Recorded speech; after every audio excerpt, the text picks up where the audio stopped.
Hi everyone, my name's Doran. I'm in my mid 30s and um, I really want everybody to watch this video because it needs to be seen um, in order to create the awareness that I want it to get. So, what I'm going to do briefly is just talk you through my story, what exactly I've got, and then I'm going to talk to you about the key symptoms that you need to recognize in order to get correctly diagnosed and then get better. Okay, this isn't something I normally do, so if I waffle, bear with me. I have got some notes as well, but I'm just going to talk straight as it is to the camera. It's a new year, it's 2018, and one of the things that I want to do this year is bring my condition and vestibular disorders to the mainstream, get it much more widely out there. The same as a headache, same as a migraine. They're invisible illnesses. This is an invisible illness, but unfortunately in the UK, there's not enough awareness about it. So that's where I'm going to come in. Okay, so let me take you back. So we are January 2018, the 10th of January 2018, and I've got 35% nerve damage to my left ear, in my left ear. My inner ear has lost 35% of its, has got nerve damage of 35%, caused by a virus. Now, importantly, this is why this video is important, because a vestibular disorder, which is what I have, can affect any person of any age. Normally, it happens by a physical cause, such as a concussion, such as a head trauma, such as a brain injury. So if there's a physical reason, so if you've been punched really hard, or if you've got some trauma to your head, then that can cause a vestibular disorder. And a vestibular basically is the inner ear. That's what a vestibular means. So it's the inner ear. And if you haven't been in any of that, been in those situations where you can put your finger on, maybe a physical cause of a trauma or a punch or anything like that, then you can get it via a virus. Now, to my knowledge, it's the experts in the field believe it's can be caused by the herpes virus. Now, not the sexual type of the herpes virus, the non-sexual type of the herpes virus. I believe it's the cold sore virus of the herpes virus that can cause a vestibular disorder if there's no known physical cause. And I believe that's all they know. Um, so let me take you back to my initial onset of symptoms for you. Back in late May 2017, I was at home watching the French Open, as I'm a huge tennis fan, on at home in my flat, and I didn't feel right. I just kind of felt disorientated to some degree. I had sort of brain fog. It's extremely difficult to explain, but I just knew that I didn't feel right. I, I just wasn't right. I was feeling a little bit swimmy in the head. I think I was having some trouble getting my words out to some degree, and I just didn't feel right. So I called out a private doctor, and he wanted me to go and run some tests to check my thyroid, to check anything that would maybe feel because I was also feeling tired. So just a full blood count, a full blood test to check for any cause that might be causing this, and it all came back clear, which was amazing. Um, and I still felt not right. I still felt um, like I wasn't in the room to some level. I don't know. I just felt zoned out, um,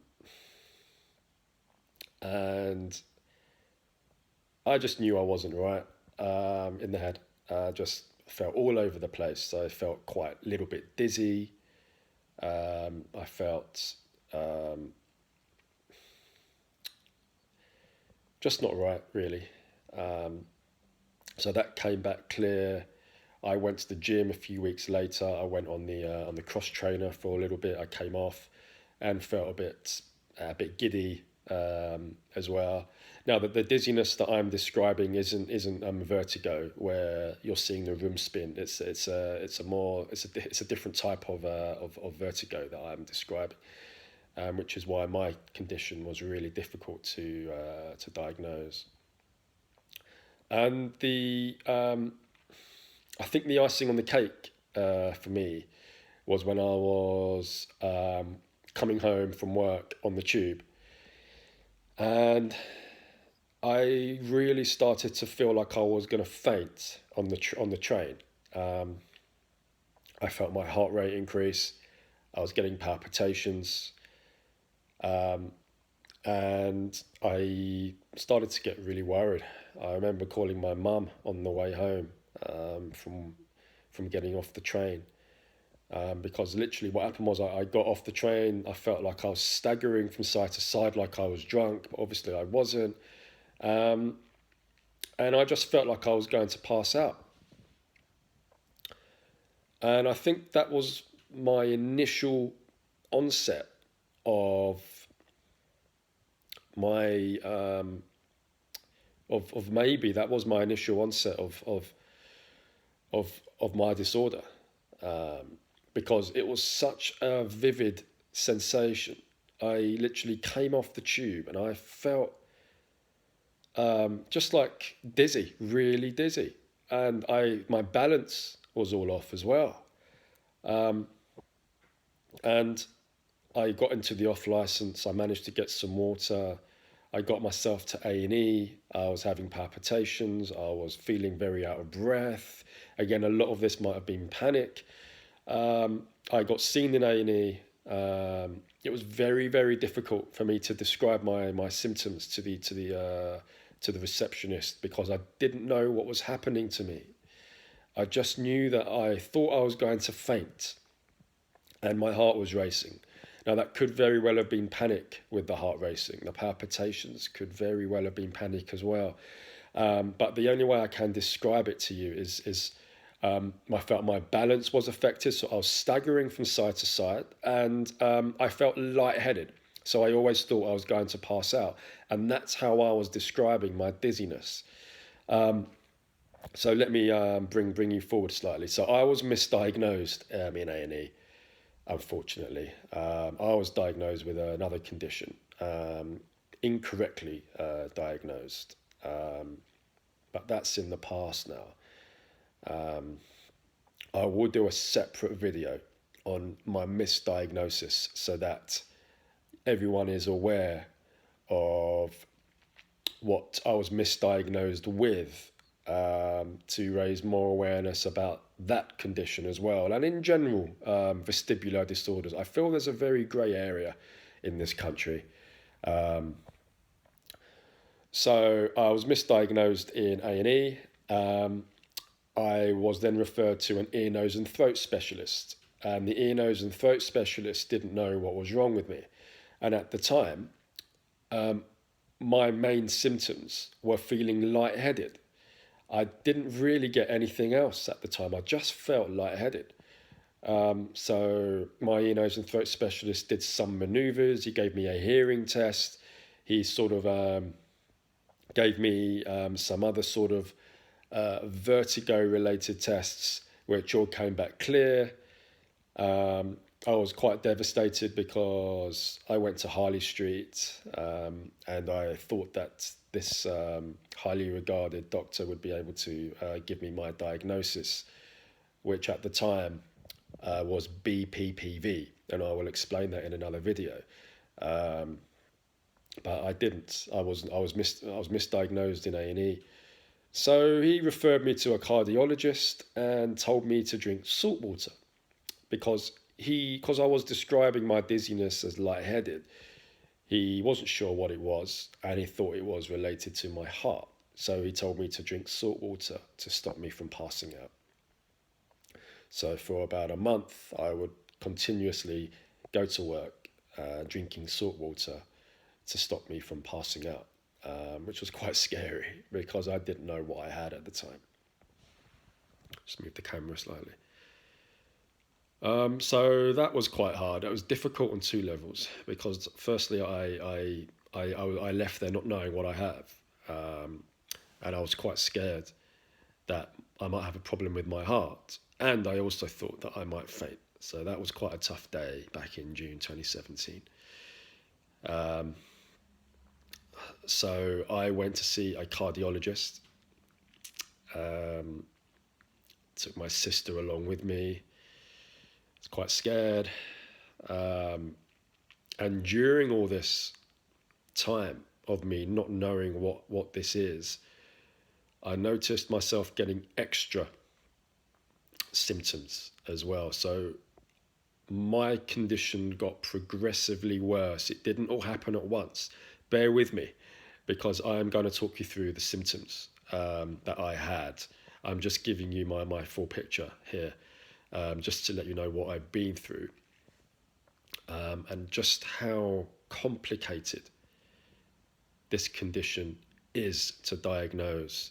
And whilst I understand everything serious has to be ruled out first, there surely must be a quicker way to get you diagnosed, especially if you have the other symptoms that I'm going to mention as well very shortly. So I went to see a cardiologist and I had to wear a heart monitor for 7 days because I was also complaining of having palpitations and I was also complaining of having a rapid heartbeat. Now, I don't think that was related to my condition. In fact, I'm almost certain it wasn't related to my condition. It was just pure panic because I didn't know what was going on with me. I think the fact that I was feeling lightheaded made me panic. But anyway, I obviously wanted to know if anything was wrong with my heart. So I had a heart monitor for 7 days. I came back 7 days later with my test results and everything was normal. I was mightily relieved that everything was normal. But at the same time, I still didn't know what this was. And my cardiologist had no answer. So taking the positives, I knew that my heart was fine, which was amazing. So I left there thinking, okay, maybe I've got to live with this. There's nothing wrong with my heart. My blood pressure's fine. I haven't fainted. So I'll monitor it, see how it goes. And then I started to notice that I was off balance when I was walking. So I'd be walking in a straight line and then momentarily I would veer off to my left and then I would correct myself and continue walking. I didn't know what that was at the time. I had no idea what that was. I would also get noticeably more disorientated. I would get Um, it's the most difficult type of dizziness to describe because it's not spinning. It's not a spinning sensation, but it's a disorientated feeling. It's a giddiness feeling. It's a feeling that sometimes you don't feel like you're on earth.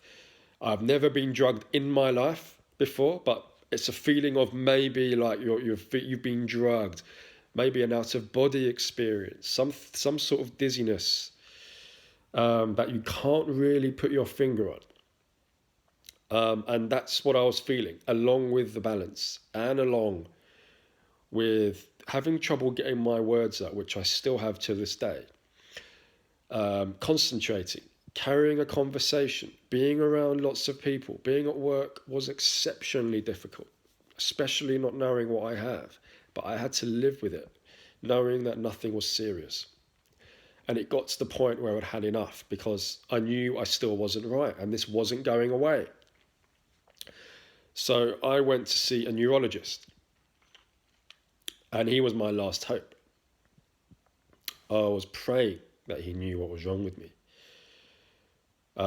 So I went to see a neurologist and described my symptoms. Again, it was one of the most difficult things to describe because I haven't got much to go on for him.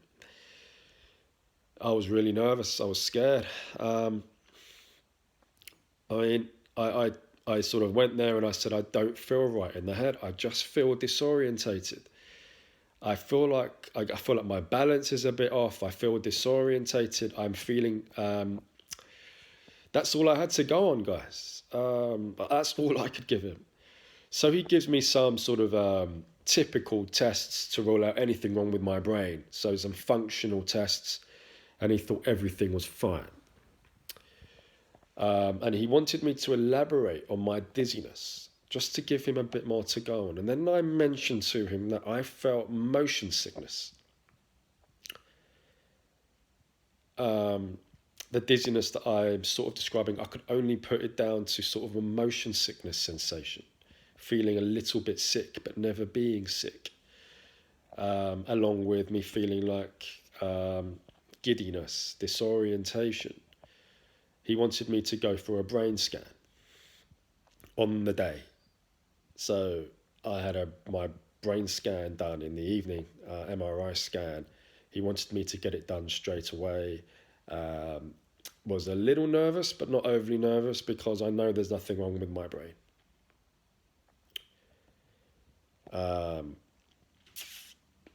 That came back clear, thank goodness. So I am now in the situation where I've got a very good heart, a perfect brain,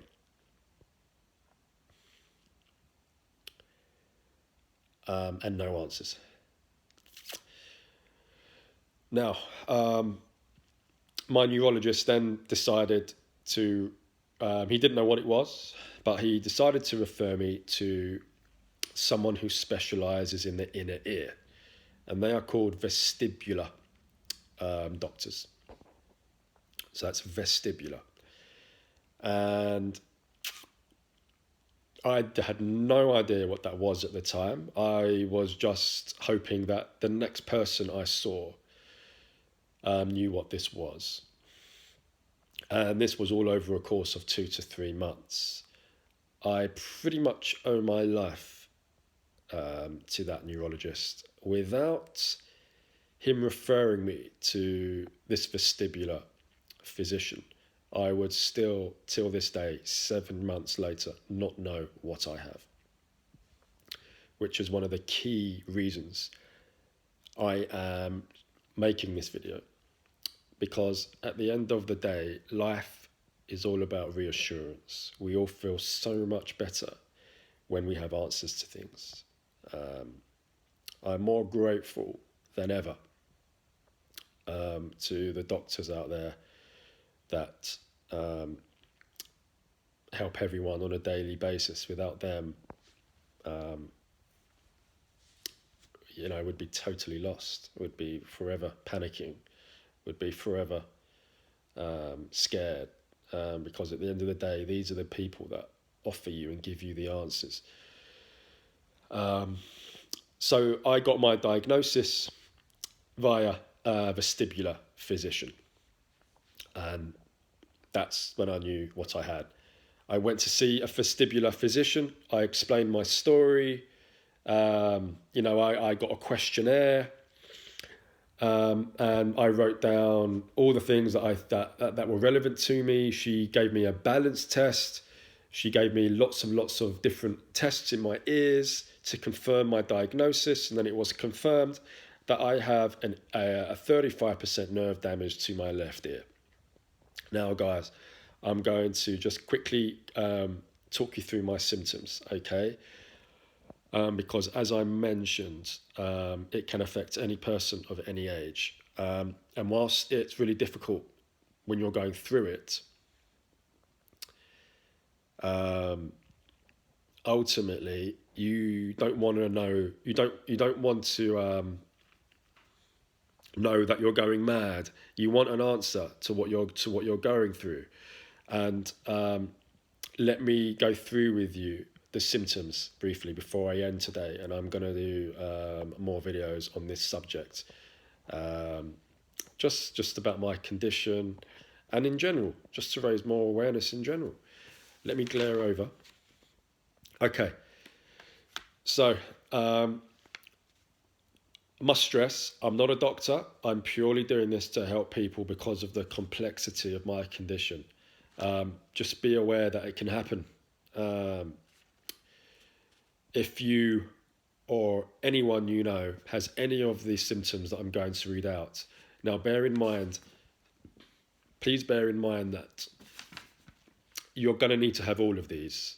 Or at least if you don't have all of these, you're going to need to have the sort of balance part, the balance parts of these symptoms, because the balance is looked after by the inner ear. Let me read these out to you, okay? And if they resonate with anyone, please go to your GP and run it by your GP. He or she may not know the answer, but ultimately, you're going to need probably to go through a similar path to me to rule out anything serious first. And I'm pretty sure that will all come back clear. If you're a healthy individual, you might have to go through the ropes initially, just to get a clear head, to know that you have nothing serious, and then you can start to get your diagnosis. All right, so general tiredness for no reason, guys. Are you feeling tired for no reason? I know that can mimic other conditions. You could have a vitamin deficiency. That was key for me. Really, really tired for me. Especially when I had the sort of dizzy spells, I would get really exhausted. Trouble concentrating. I had that quite a bit, especially at work and especially around a lot of people. I had trouble concentrating. And I had trouble carrying a conversation. I found it tiring carrying a conversation. I had brain fog. Couldn't get my words out. I had a dizziness that I couldn't describe. So the dizziness was a giddiness, a disorientated, a kind of out of body experience, dizziness, this giddiness, disorientated, that sort of dizziness, guys. I felt unsteady on my feet. So I'd be walking in a straight line and then I would momentarily veer off to my left and then carry on walking. Are you noticing that when you're walking? For no reason. If you normally have good balance and you're noticing that you're veering off in one direction when you're walking,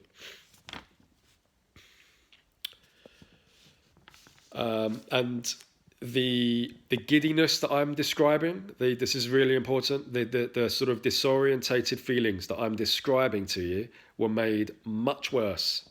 They came on harsher in supermarkets. They came on worse in busy high streets.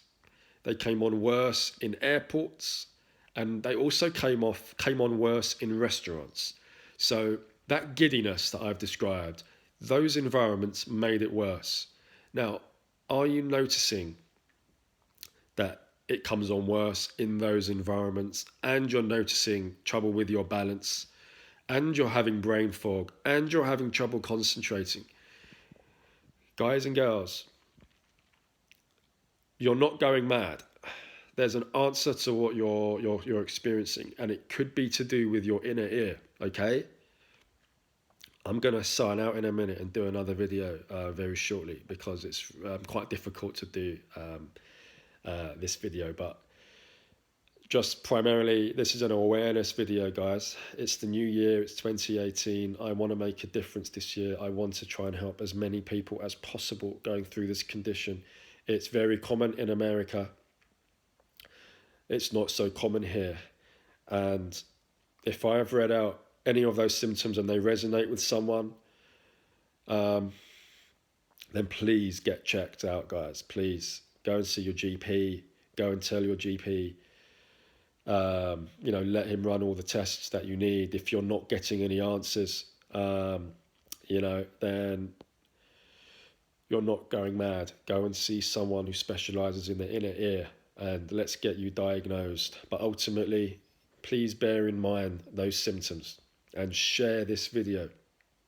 It's invisible. It's a completely invisible illness, and I'd really appreciate it. Thanks, guys. Have a great day. I'll speak to you soon. Bye.